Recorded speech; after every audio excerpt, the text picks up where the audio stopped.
In tonight's stories, obsession takes two very different shapes. A lazy writer hires a hitman to kill him if he misses his page count, and the contract becomes horrifyingly real. And a man's innocent love for lollipops spirals into a sweet, sticky madness that devours him from the inside out. Two tales of addiction, desperation, and the deadly taste of motivation. Welcome to Nightmare Proof, where true horror comes alive. Here, you'll hear real stories of the strange, the disturbing, and the unexplainable. Turn down the lights, get comfortable, and prepare to face the darkness. I was tired of being a lazy writer, so I hired a hitman to kill me if I didn't reach my page count. I found him on Craigslist. The ad's description was short and to the point. Too lazy, death motivates. Hire a personal hitman for $100 divided by month to meet your goals. No refunds, no cancellations. I thought it was funny at first. There was a whole profile page for the guy. He was bald, had a squashed nose. His eyes were like tiny pinpricks in his thick face, piggy eyes. His ears were cauliflowered out, big and swollen. He kinda looked like a cartoon character made out of flesh. The strangest bit, he was smiling. I didn't think hitmen were supposed to do that. His upper and lower lips were drawn into a soft, knowing smile, like there was some old joke between us that he was remembering. It would have been comforting if I had known what the joke was. He creeped me out, but I was intrigued. I'm a writer, and to be honest, I've always been a little lazy. It comes down to a problem I've been dealing with most of my life. Let me paint a picture. On any day of the week, I'll go to my computer and sit down to write. I have every intention of finally doing it, finally getting to that one scene I've been going over in my head for weeks. I'd open up the document, stretch my fingers and wiggle them around to warm them up. Then, I stare at the blank page for 10 seconds, 30 seconds. I blink, and somehow it's 30 minutes later, and I'm balls deep in Diablo 2. I was a mess, but I knew that if I had the proper motivation, I could finish my book. It's a book I've been working on for the past 5 years. A swashbuckling mystery, romance, historical musical with inspiration from Faulkner. Its use of ska really embellishes its themes. But every time I would make progress on it, I'd get distracted again. My window of opportunity was closing. I wasn't in high school anymore. Adult things like taxes and insurance were pressing down on me. The imminent loss of my freedom was closing in on all sides, making my brain claustrophobic. I knew if I didn't get this done now, I'd be stuck waiting tables at the Golden Corral TM for the rest of my life. Everywhere I went, the smell of mac and cheese, cheap steak, and old people past their expiration date hung in a cursed miasma around me. Even after a decade of working there, I had never gotten used to that combo. I needed professional help. I gathered my courage and responded to the ad.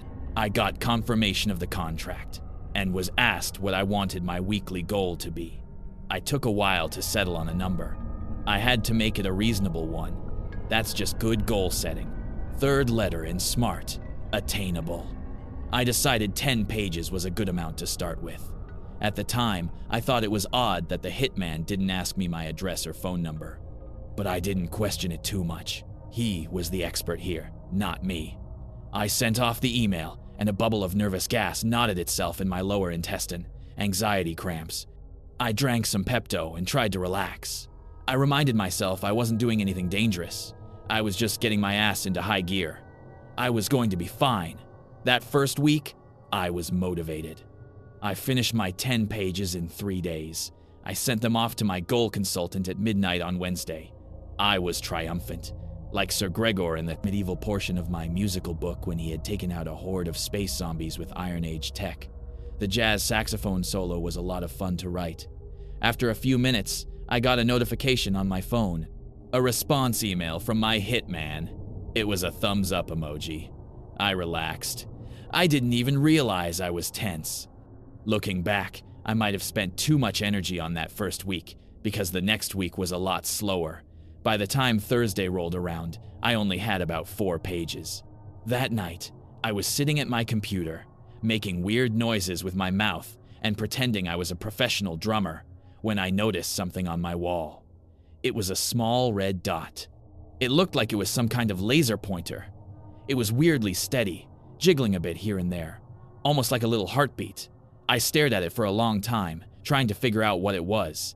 The anxiety cramps came back, bubbling in my gut like a dormant volcano.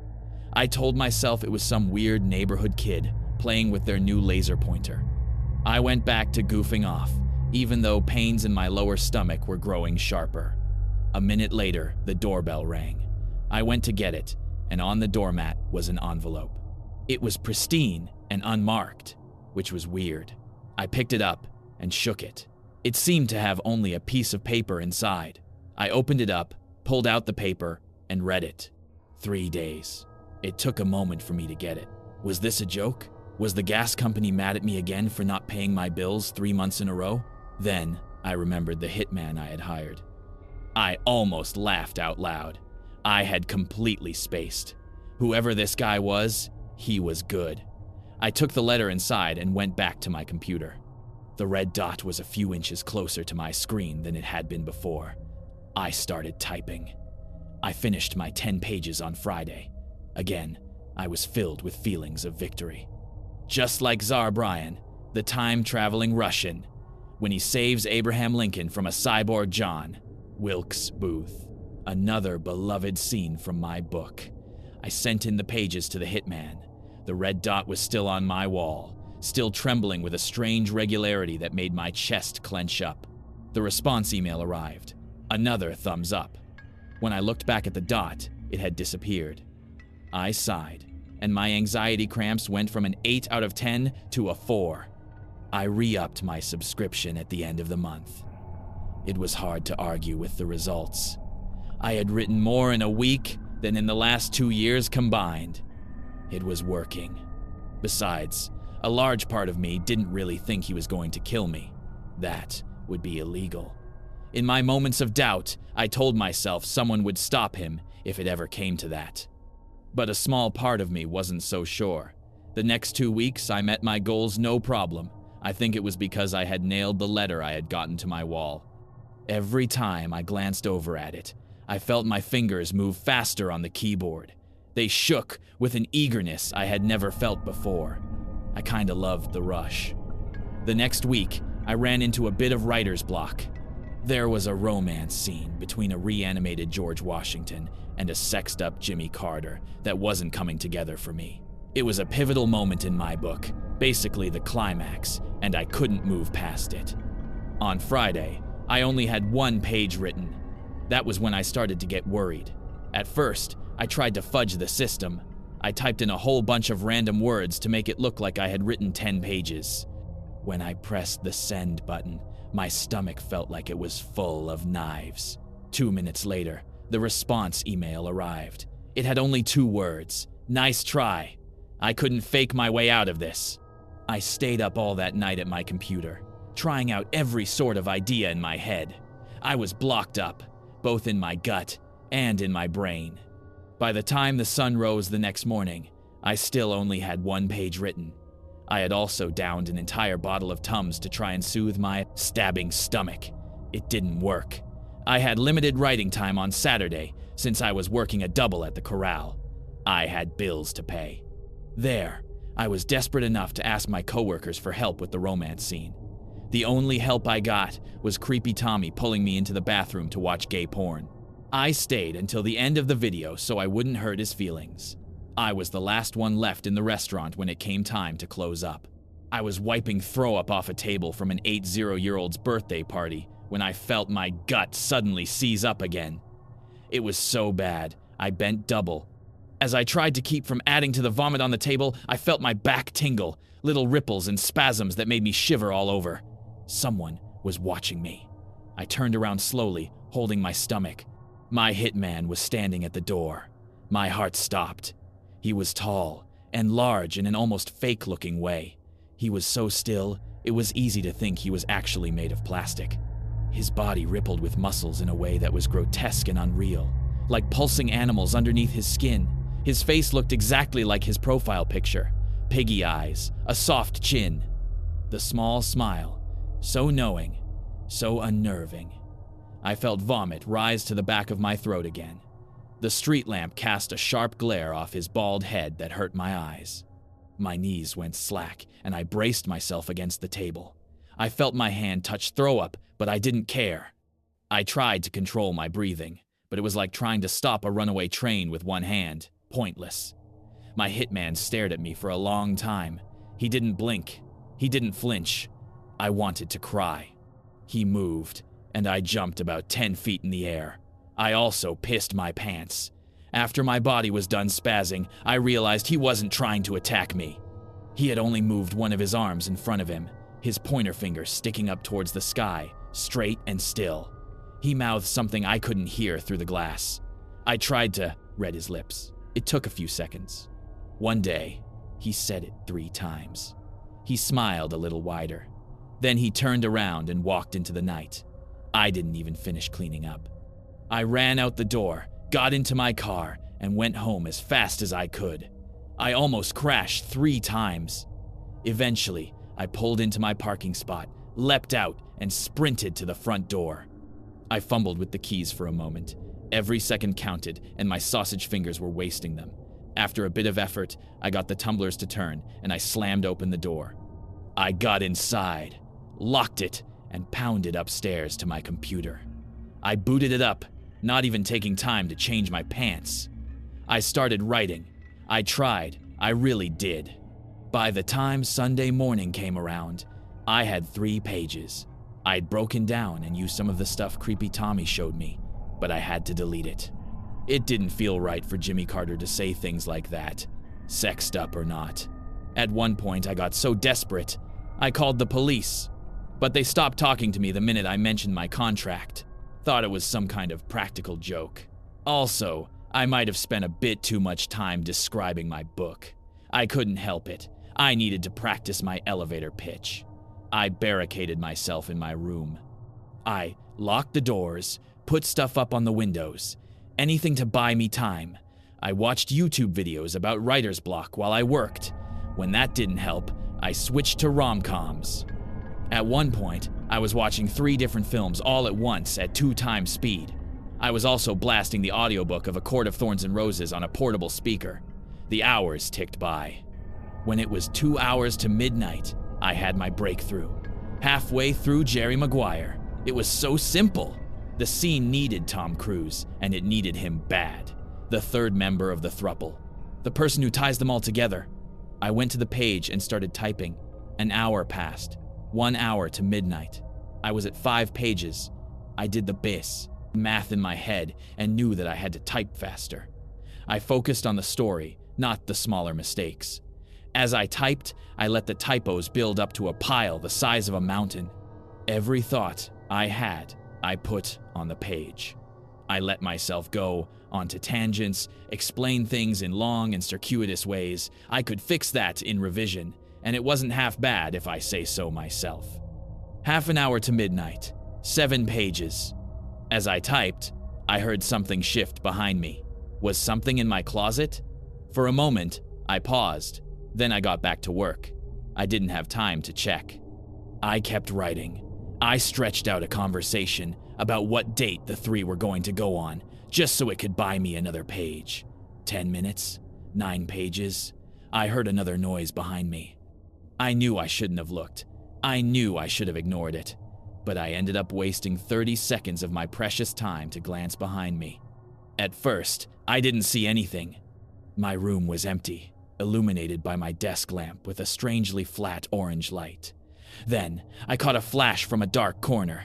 I saw him. He was peeking out of the closet. A sliver of his face was visible, that same half-smile pulling on his cheeks. Was his smile wider now? The door pushed open at a snail's pace, and there he was. He emerged from the closet like some biblical giant, shoulders hunched and head bent so as not to brush the ceiling. My heart froze. He had gotten taller. He saw me staring at him, and his teeth became visible as his lips pulled back. His mouth was so terrifying, it took a while for me to realize that he was not baring his incisors at me like a wild animal. He was grinning. My heart was flushed with adrenaline, and I pushed onward. I didn't want to die. I didn't want to die. I wrote and wrote and wrote. So many typos. So many lines of cheesy dialogue. I might have even plagiarized lines from 50 First Dates. Adam Sandler was with me, even in the face of death. 5 minutes, a little more than half a page left. With each minute, I could feel the thud of my hitman's footsteps as he took another step towards me. I instinctively looked backward and saw he had nothing in his hands. That didn't make me feel better. My imagination grew wild with all he could do to me, with those positively huge hands with his strangely long fingers. The digits were tensed, ready to grab, to smash, to do something horrible to me that would leave me broken and mangled on the floor. I saw it all and knew it would happen to me with the certainty of a prophet. I typed furiously, my fingers aching with the effort. Half a page, a quarter, an eighth. The hitman continued to advance. I slammed my index finger on the period button. Done. 1 minute to midnight. 10 pages. I took a breath. I had finished. I turned to face the hitman. He raised his eyebrows slightly at me, still grinning. A horrifying realization hit me. I still had to send the email. My fingers slid along the buttons like I was drunk. 20 seconds left. I dragged the wrong file. I didn't even try to delete it. I just kept dragging until the correct one fell into place. 10 seconds. I typed in the hitman's email address, and I felt his breath on my neck. It was hot. It burned. Sweat poured down my nose. 5 seconds. I missed the send button on my first click. 2 seconds. I lined up my mouse with the paper airplane. 1. I hit send and backed away from the computer. I huddled in the corner, staring at the hitman, my arms held out protectively in front of me. The hitman stared back, still grinning, his arms held slightly forward and his fingers crooked in midair, reaching towards me. A buzz came from his pocket. He reached in his pocket and pulled out a phone. His grin faded back to a smile. He scrolled for a moment. I didn't move. For 10 minutes, I watched him read. Finally, he looked up at me. I could see his brow crease down. I held my breath. He raised his hand, and I closed my eyes. When I didn't feel him throttling me, I peeked out of my closed lids. His fingers were pulled into a fist, and his thumb was pointed straight into the air. A thumbs up. I threw up. All over the carpet. What felt like a full knife block was rolling around in my stomach. I was vaguely aware of the hitman leaving the room and closing the door with a click. His footsteps were so soft, that was the last straw. I couldn't handle it anymore after that. I sent an email letting him know I was canceling the subscription and his services would not be required. I hoped he would understand. I didn't get anything back. I laid in bed for 3 days. At least, I think I did. I'm not sure. I kinda blacked out a bit. It's been a week, and I've started to regain my bearings. I don't jump at every small noise anymore. I do find myself looking over at my closet a lot. Sometimes, I think I see eyes peeking in at me, but every time I'd go check, nothing's there. It's Sunday again. I got an old notification from my phone telling me to submit my 10 pages. A part of me wants to stay up and write, just to be safe. The perfect way to eat a lollipop, I have a confession to make. I have an unhealthy obsession with lollipops. And I don't just mean that I like to have one every now and then, or even one a day. I literally can't stop eating them. I always loved lollipops as a kid. I don't know when it started, but if you saw me as a kid, you would have seen a lollipop in my mouth, or at least in my hand. My parents always told me that sweets would rot my teeth, and even tried to take them away from me for good once. They never tried again. So on I went, sucking away happily day after day. If you were to ask me why I loved them so much, I don't know if I would have had a genuine answer. I loved everything about them. The crinkle of the wrappers, the bright colors, the paper stick, and even the feeling the paper stick made as it slowly dissolved in your mouth, while you sucked and licked at the sugary candy in your mouth. Sometimes I'd even chew on the stick, making sure I got the last few crystals before moving on to the next lollipop. I wasn't particular on the type, either. I'd have Tootsie Pops, Dum Dums, Bubblegum Pops, and I even had one with a scorpion in it once. It wasn't anything spectacular, truth be told. This passion continued as I grew older, through high school and into college. I was so excited for college and looked forward to the fresh start it offered. By the end of the first week, I had settled into a solid group of friends, and we had coordinated to hang out after class Friday and watch movies, play games, eat pizza, and whatever else we could think of all weekend. I remember getting ready to meet up with everyone else because I put a lot of effort into it, maybe too much. I wanted to make a good first impression with my new friend group because I hadn't been very popular in high school. Maybe even a part of me was hoping I'd finally start dating too. As I was about to head out, I took one last look in the mirror and felt like I'd been slapped. I looked good, sure, but something wasn't right, and it stuck out like a sore thumb. I was eating a fucking lollipop. I had dressed the part of an adult, but inside that grown-up costume in the mirror was a toddler looking back at me, sucking down on a piece of candy like a child. My world felt like it was crashing down on me in that moment, and suddenly, I felt like a kid who believed in Santa Claus just a little too long. It was uncanny, to be truthful. Thinking about it, I realized I had never really seen adults eating lollipops. They had candy every once in a while, but it was mostly chocolate and things like that. But a lollipop? It felt wrong. Childish, even. Disgusted with myself, I threw the lollipop out and left to meet with my friends. This hiatus lasted most of my college life. My friend group stood the test of time, and we were all looking forward to graduating together. Our weekend hangouts had become routine, and I always looked forward to them. One night, while we were all together watching TV, someone had commented on the commercials. I don't remember exactly what they said, something about how they were too boring these days, and the commercials when we were kids were so much better. We ended up going down the rabbit hole, looking up old commercials from our childhood on YouTube. Eventually, somebody brought up the famous "How many licks does it take to get to the center of a Tootsie Pop?" commercial. This, of course, led into a far too serious discussion about the right way to eat a lollipop. The room was surprisingly divided. About half of us sucked on a lollipop for a while before getting bored and biting the last bit and chewing it. The other half, dubbed lollipop purists by their opposition, preferred to savor the candy, sucking on it the whole time. In all this discussion, a thought hit me like a truck. I'd never really considered it. My whole life before college, I was known for constantly eating lollipops. If anything, it was probably why I wasn't popular in high school. But I'd never considered what the best way was, or even which way I preferred to do it. Looking back, I think I did both. Or had I? Did I have a preference? Shockingly, I couldn't remember. For the second time in college, I felt a major shift in my life. I suddenly felt like a ship that had become unmoored, drifting along without purpose. For whatever reason, this notion bothered me deeply. On my way home, for the first time in years, I bought a bag of lollipops. I'm not sure if I had just wanted to find out for my own sake which way was best, or if I wanted to set the record straight amongst my friends. All I knew at the time was that I wanted to find out the best way to eat a lollipop. When I got into my apartment, I stood at the island in my kitchen, staring at the bag of dum-dums. Was this the right choice? I had sworn off lollipops for a long time, and for some reason, it suddenly felt wrong to be coming back to them. It felt taboo, like a recovering addict falling off the wagon. I ignored these primal warnings rising inside me and opened the bag. I picked one out.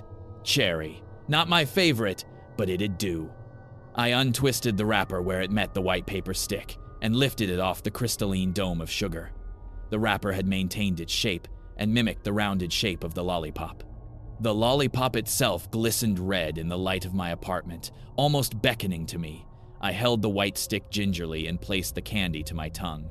The dry candy met my wet tongue, and I closed my mouth around it. I moved the candy over my teeth and into my cheek to wet it more with saliva.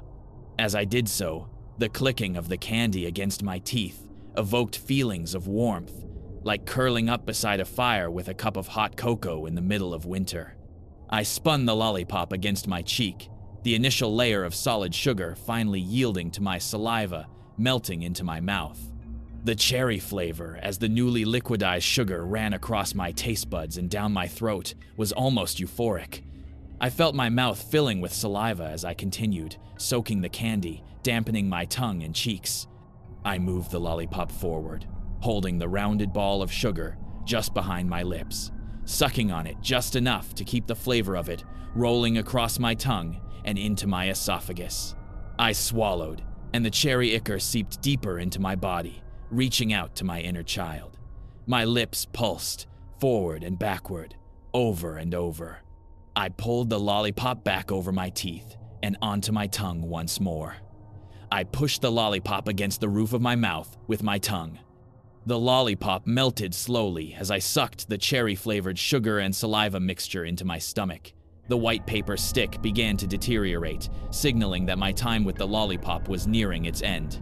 The tightly wrapped paper the stick was made from began to unravel, falling apart and mixing with the liquids in my mouth. I imagined small specks of white paper in a sea of red liquid sugar flowing down my throat, flaking the fleshy edges as it went, like some kind of low-budget glitter. I soon realized the paper stick had begun to stick out of the top of the lollipop. The sugar had eroded until it resembled a skewered animal. The white paper stuck clean through its victim, which now slowly oozed thick red liquid with every sucking motion I made. Soon the white stick was all that remained. Damp with saliva, a red stain was all that remained of what had once been a lollipop. I reached into the bag. Root beer. And time for a new strategy. I unwrapped the lollipop, noticing that this time the wrapper was considerably flatter than the first. The herbaceous aroma wafted up to my nose as I brought the lollipop to my mouth. Suddenly, an image burst into my mind like a mental flashbang. From the outside looking in, this was ridiculous. Here I was, a grown-ass adult, standing in my kitchen alone, in the middle of the night, sucking down on a lollipop like it was a religious experience. And for what?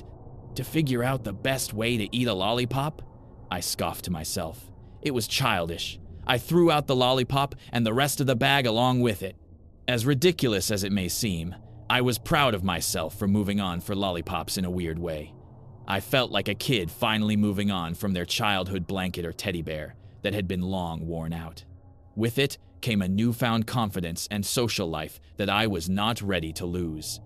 I was surprised, however, at how difficult resisting my urge to go back to lollipops would be.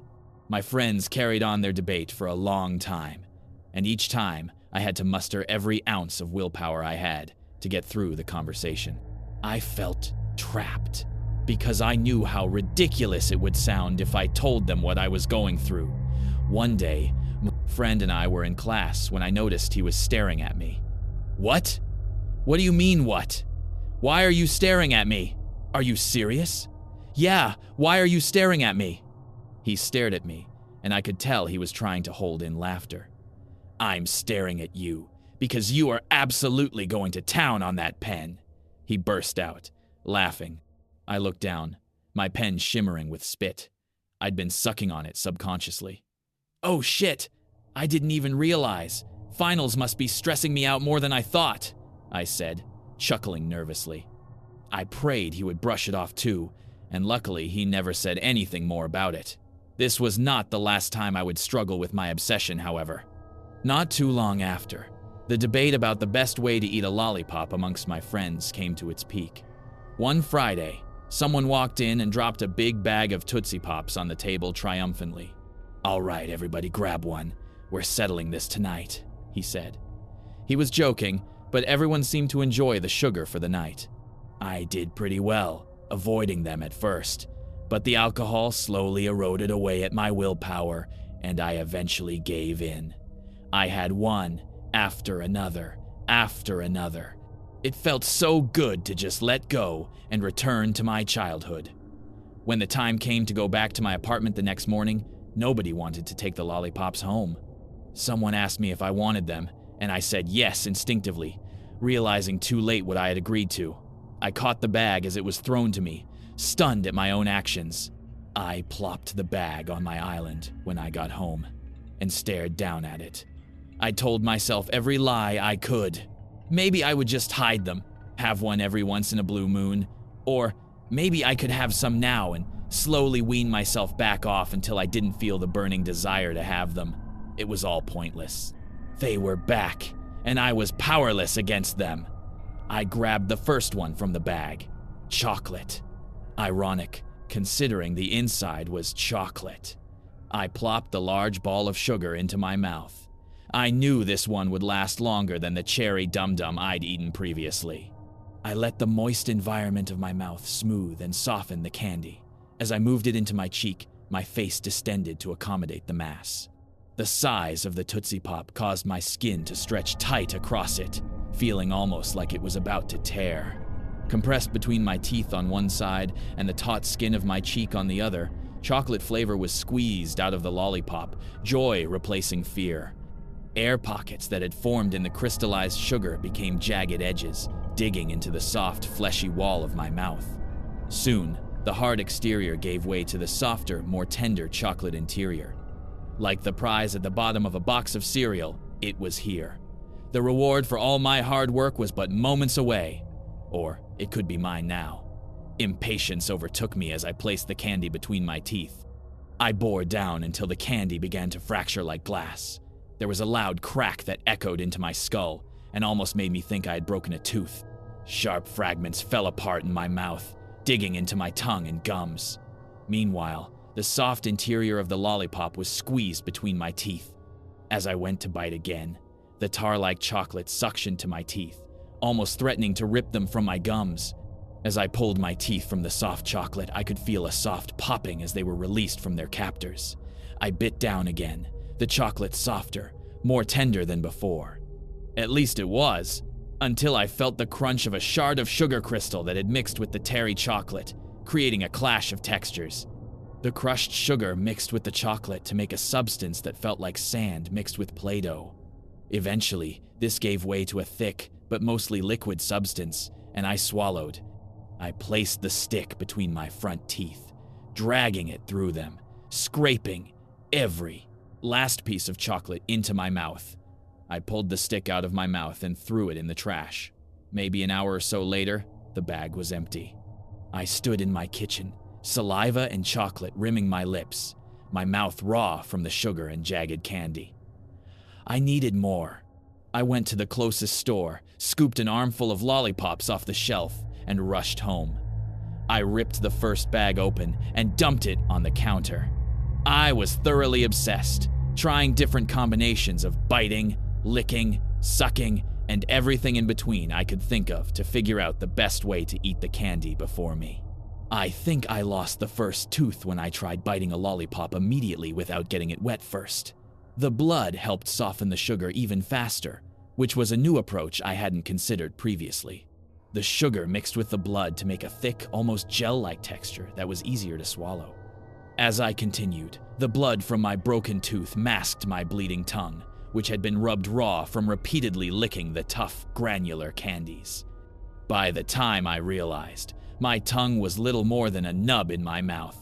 Like the stain on a stick of a lollipop, the small nub was the only indication there had ever been a tongue in my mouth at all. I had finished about 2.5 bags, but continued, relying solely on sucking and chewing the candies. My tongue had been a weakness, a feeble tool to distract me from a better approach. The absence of a tongue provided significantly more room, allowing me to easily fit 2, sometimes even 3 lollipops in my mouth at a time. This not only allowed me to consume more lollipops, but also provided flavor combinations I had never considered. Bubblegum root beer, green apple pina colada, cream soda blue raspberry fruit punch. They were all amazing, and I had so many to try now. By the end of the 6th bag, untold hours had passed, and I had lost count of how many teeth had broken in the process. Around bag number 9, reality set in. The mouth throbbed and pulsed in unimaginable pain, and so did my stomach. I thought I was going to throw up, but I didn't. I can't. I can feel the thick blood mixing with sugar and running down my throat, sweet and coppery all at once. Oh God, it's so sweet. Sweet and heavy in my stomach. I can feel the fluid rising in my stomach. There's not much room. I can feel it. Oh God, I can feel it rising. Not just in my stomach either. No, The fluids have pushed up past my stomach. They've fought their way into the bottom of my throat. As the blood drains from my mouth, my throat fills slowly. Slowly, it's climbing up my throat, coating the walls of my insides. Oh God, what have I done? What did I do? What did I do to end up like this? I'm going to drown in my own blood. I know it. It's just a matter of time before the blood begins to overflow into my lungs. Oh God, I'm going to die. I'm going to die, and it's all my fault. All for some stupid fucking candy. Oh God, I'm going to die. My throat is seizing. I can feel my lungs filling. I'm going to die, and all I can think about is that I still don't know. Man, I still don't know. I don't know what the best way to eat a lollipop is. I'll never know.